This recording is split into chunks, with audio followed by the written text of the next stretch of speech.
Assalamualaikum warahmatullahi wabarakatuh. Salam olahraga. Halo teman-teman, apa kabar? Semoga Anda semuanya sehat walafiat. Selamat bertemu kembali dengan saya Asep Hendrasa dari channel Abina Japtri. Pada pertemuan kali ini, saya akan membahas tentang tujuan pendidikan jasmani. Baik, teman-teman semuanya, langsung saja kita membahas materi tersebut. Menurut Butcher, di tahun 1964, perkembangan fisik yang pertama. Jadi tujuan pendidikan jasmani menurut Butcher, yang pertama adalah perkembangan fisik. Tujuan ini berhubungan dengan kemampuan dalam melakukan aktivitas-aktivitas yang melibatkan kekuatan-kekuatan fisik dari berbagai organ tubuh seseorang. Bisa dikatakan juga berkaitan dengan physical fitness. Yang kedua, tujuannya adalah perkembangan gerak.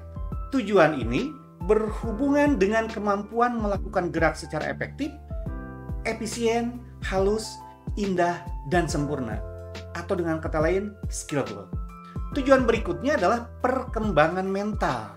Tujuan ini berhubungan dengan kemampuan berpikir dan menginterpretasikan keseluruhan pengetahuan tentang pendidikan jasmani ke dalam lingkungannya.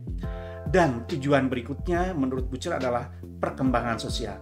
Tujuan ini berhubungan dengan kemampuan siswa dalam menyesuaikan diri pada suatu kelompok atau masyarakat. Yang berikutnya, tujuan pendidikan jasmani dikemukakan oleh Bloom yang mengembangkan hal tersebut atau dikembangkan hal tersebut oleh Annarino, Cowell, dan Hazelton di tahun 1980. Mereka mengatakan bahwa tujuan pendidikan jasmani itu ada 4. 1. Physical domain atau kebugaran. Psikomotor domain atau keterampilan. Affective domain, sikap dan perilaku. Yang keempat, cognitive domain atau kecerdasan. Nah, bagaimana kemudian apa yang dikatakan oleh Gabbard, Liebling, dan Lowy di tahun 1987? Tujuan pendidikan jasmani menurut mereka itu ada 3. 1. Psikomotor domain, yaitu keterampilan. Yang kedua, affective domain, sikap dan perilaku. Dan yang ketiga adalah cognitive domain, kecerdasan. Jadi, Annarino dan Gabbard ini kurang lebih hampir mirip. Hanya berbedanya, mereka ada physical domain. Kalau Bloom ada physical domain, kemudian Gabbard tidak ada.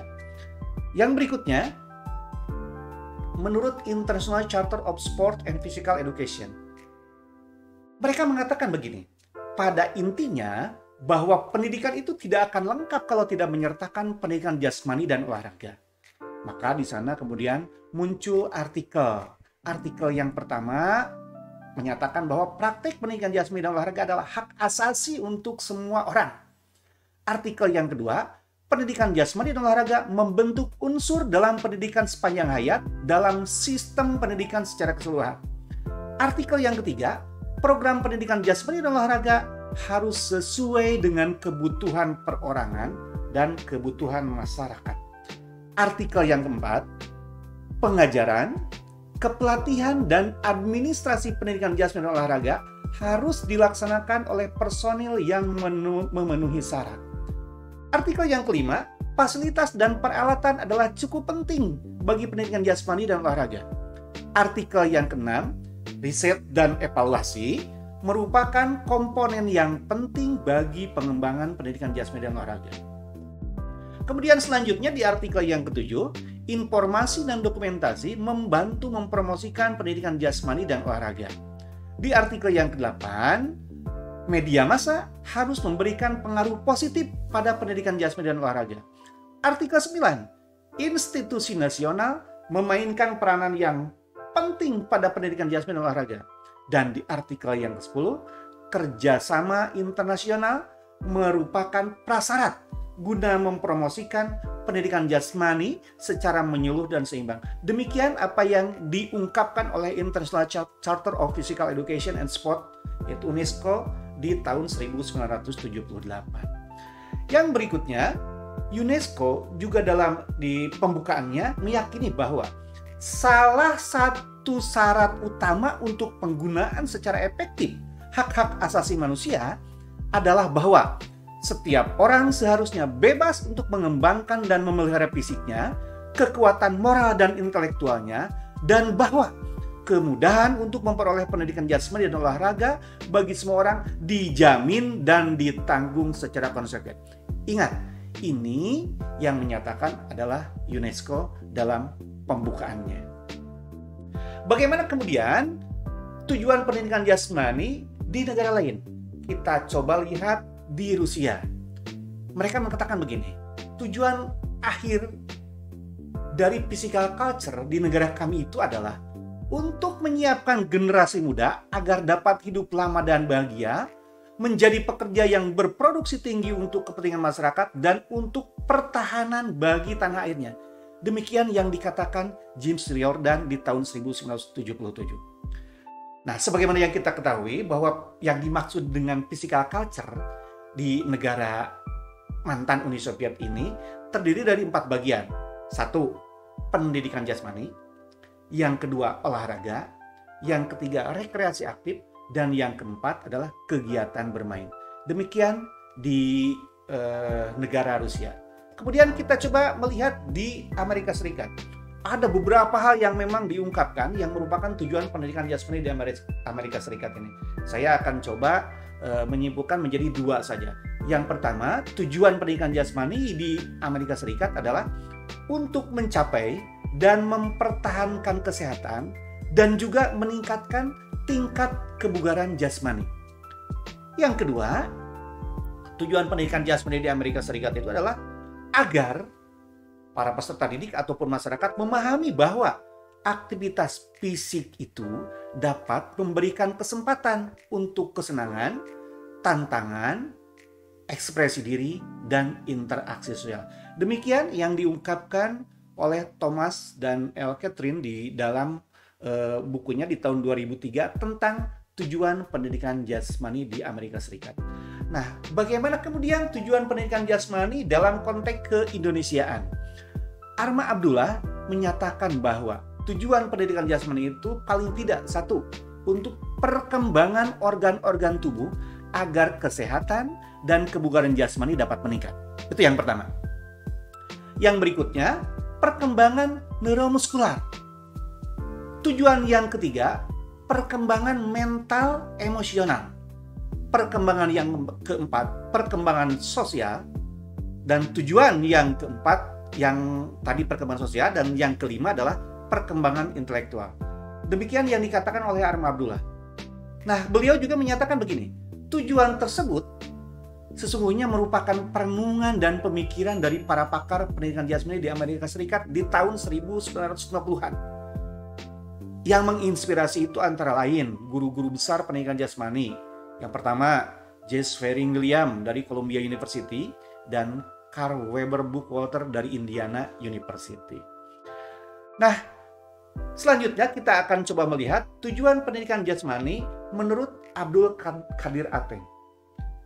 Tujuan yang pertama adalah merangsang pertumbuhan dan perkembangan organik. Penjelasannya seperti berikut di bawah ini.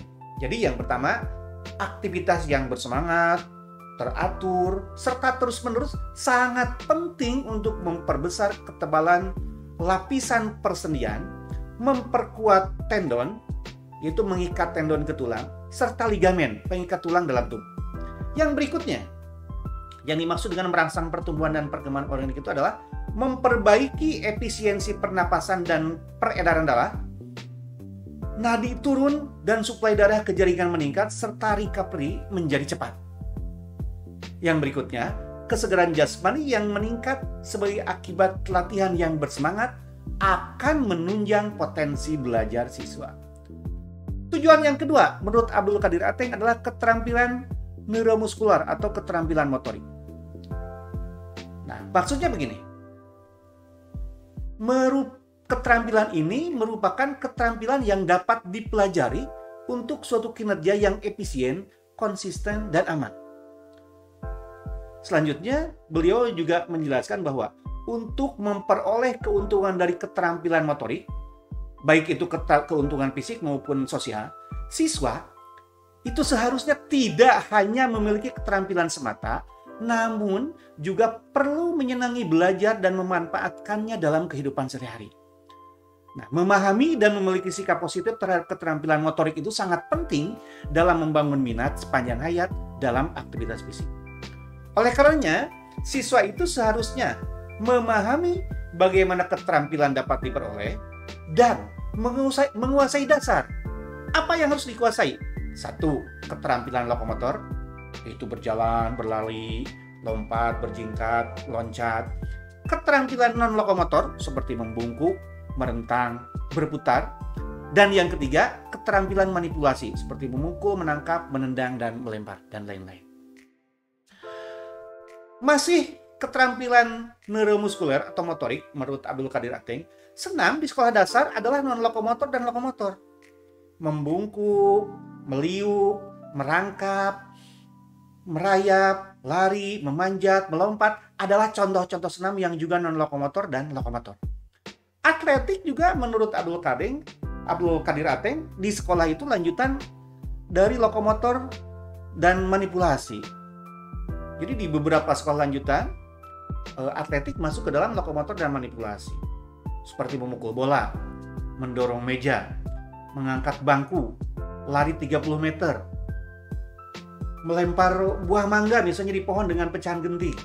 Itu termasuk lokomotor dan manipulasi. Yang ketiga, tujuan pendidikan jasmani menurut Abdul Qadir Ateng itu adalah perkembangan intelektual. Jadi pendidikan jasmani memberikan kompensasi dan memberikan kesempatan untuk bergerak mengekspresikan dirinya, meneriakkan suara sesuai dengan gerak yang dilakukannya. Pendidikan jasmani juga membantu memelihara keseimbangan psikologis anak setelah tertekan berjam-jam dibebani pikiran yang terpusat pada pelajaran akademik.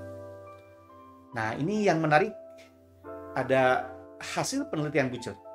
Butcher menunjukkan bahwa kebutuhan anak akan gerak adalah 2-6 jam per hari. Nah, bagaimana dengan Kemper? Nah, Kemper melakukan percobaan di Belanda pada anak kelas 2 SMP dengan menggunakan pedometer. Jadi pedometer itu alat pengukur langkah, dan kemudian hasilnya menunjukkan bahwa anak yang paling tidak aktif itu hasilnya adalah 24.000 pedometer per minggu. Dan anak yang paling aktif hasilnya adalah 180.000 pedometer per minggu. Jadi kalau diambil rata-ratanya adalah 102.000 pedometer per minggu. Nah, masih menurut Kemper, jika 2 jam pelajaran selama 2 kali 40 menit menunjukkan skor 6.000 per jam atau 60 menit, maka ini yang menarik. Maka rata anak sesungguhnya memerlukan aktivitas fisik per hari itu sama dengan 102.000 dibagi 7. Atau artinya lebih dari 14.000 per hari atau 3,5 jam per hari. Itu yang penting harus dicatat oleh teman-teman semuanya. Yang berikutnya, poin 4, tujuan pendidikan jasmani menurut Abdul Qadir Ateng itu adalah perkembangan emosional dan sosial. Nah, mengenai hal ini, beliau menyatakan begini, pendidikan jasmani berguna bagi perkembangan pribadi dan sosial dengan mengikut sertakan siswa dalam aktivitas yang menuntut upaya individual dan interaksi dengan orang lain. Kemudian juga pendidikan jasmani terkait dengan harga diri. Itu dengan menambah kompetensi pribadi atau ikut serta dalam aktivitas yang memperhatikan dan mendorong ekspresi budaya. Yang berikutnya juga pendidikan jasmani terkait dengan mengatasi stres. Ini dapat terjadi dalam kompetisi, menghadapi tantangan dengan cara relaksasi, keterampilan survival, dan pengamanan. Yang berikutnya, mengenai perkembangan emosional dan sosial, menurut Abdul Qadir Ateng itu adalah pendidikan jasmani terkait dengan sensitivitas dan toleransi. Jadi melalui aktivitas fisik yang menyangkut interaksi dengan yang lain, termasuk dengan siswa yang berkebutuhan khusus. Nah, bagaimana kemudian dengan pendapatnya Sukintaka?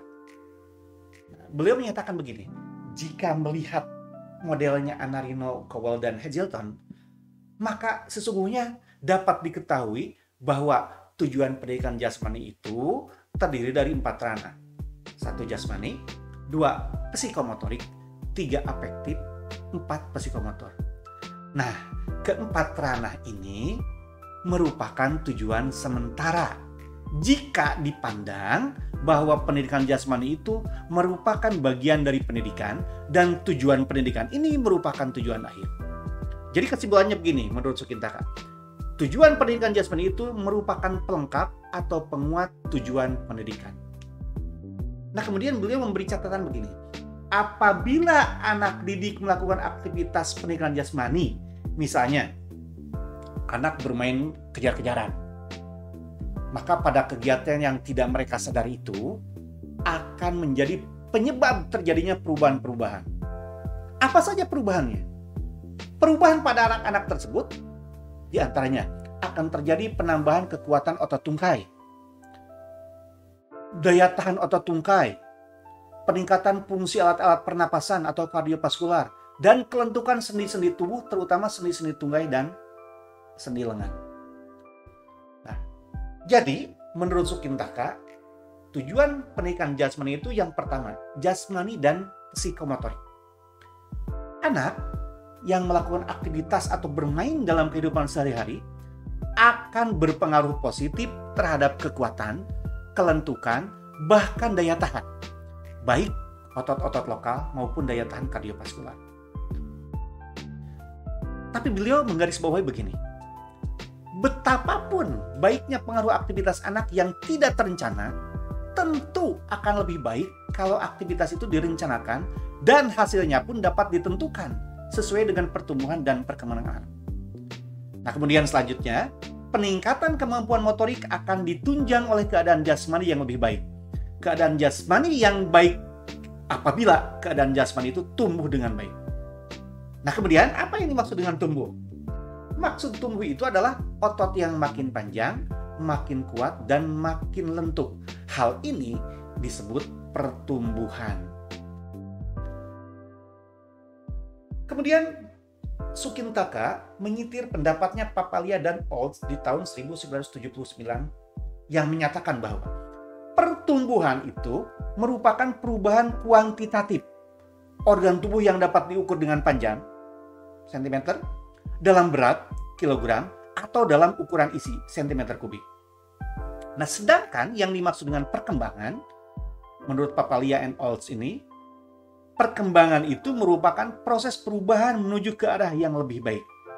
Jadi, merupakan perubahan kualitatif dan biasanya berkaitan dengan psikis, kepribadian, maupun organ tubuh, khususnya dalam perubahan fungsi otot menjadi lebih baik. Nah, dengan demikian, maka guru pendidikan jasmani harus memperhatikan pertumbuhan yang kuantitatif dan perkembangan yang kualitatif bagi anak didiknya. Makin baiknya pertumbuhan, diharapkan makin baiknya perkembangan. Nah, kemudian kalau kemampuan motorik dapat berkembang sesuai dengan tahap pertumbuhan dan perkembangan, khususnya yang dikembangkan di sekolah, maka dapat diharapkan bahwa keterampilan motorik atau keterampilan dasar berolahraga dapat menjadi lebih baik juga. Yang kedua, menurut Sukintaka, tujuan pendidikan jasmani itu afektif dan kognitif.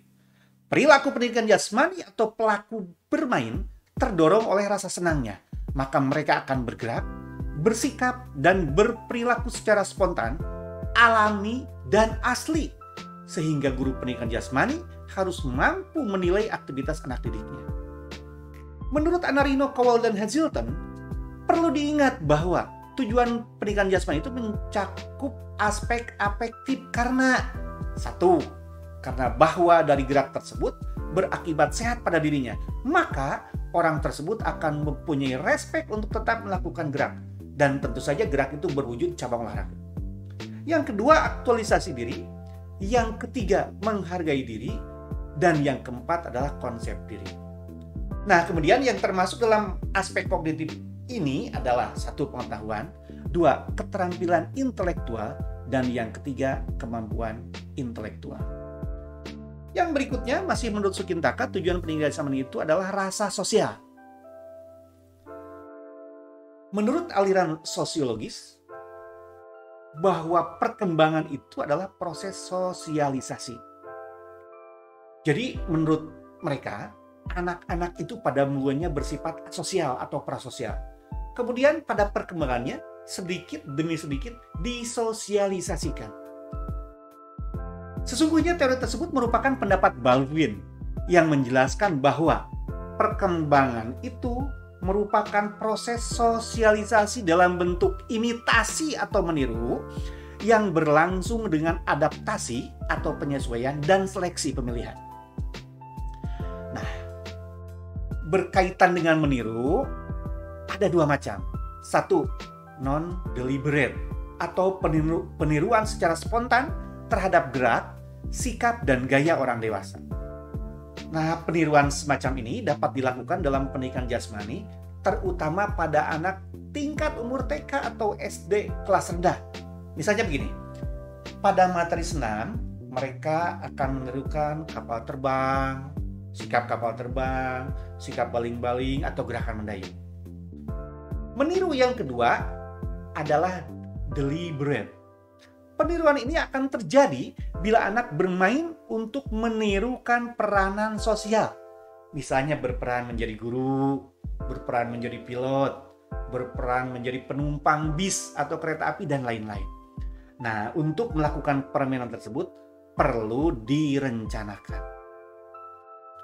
Masih yang ketiga, rasa sosial.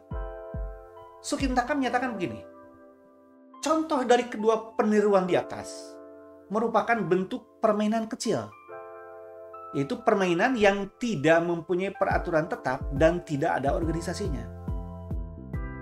Sedangkan dalam bentuk permainan besar, yaitu permainan yang mempunyai peraturan yang tetap dan mempunyai top organisasi, di dalamnya ada hal yang kemudian berdampak kepada bagaimana menumbuhkan rasa sosial pada anak melalui cabang olahraga. Misalnya, menumbuhkan rasa sosial melalui sepak bola, melalui olahraga bola voli, melalui olahraga bola basket, dan lain-lain. Kalau tujuan peningkatan rasa sosial telah ditentukan, misalnya, maka implikasinya seorang guru pendidikan jasmani harus memilih cabang olahraga mana sebetulnya yang akan digunakan, serta harus juga dapat menentukan pada adegan mana sesungguhnya rasa sosial itu harus dikembangkan. Contoh ketika teman-teman guru pendidikan jasmani misalnya melakukan permainan menjal ikan, itu termasuk permainan kecil. Atau permainan sepak bola, strategi menyerang, misalnya itu termasuk permainan besar.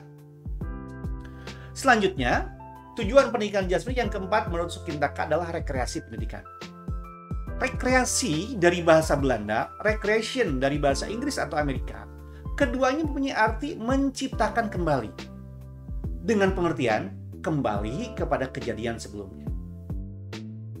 Menyitir pendapatnya Ridsdorf di tahun 1971, beliau memaparkan beberapa istilah yang menggambarkan sebagian makna rekreasi, antara lain Outspanning yang berarti pelepasan ketegangan.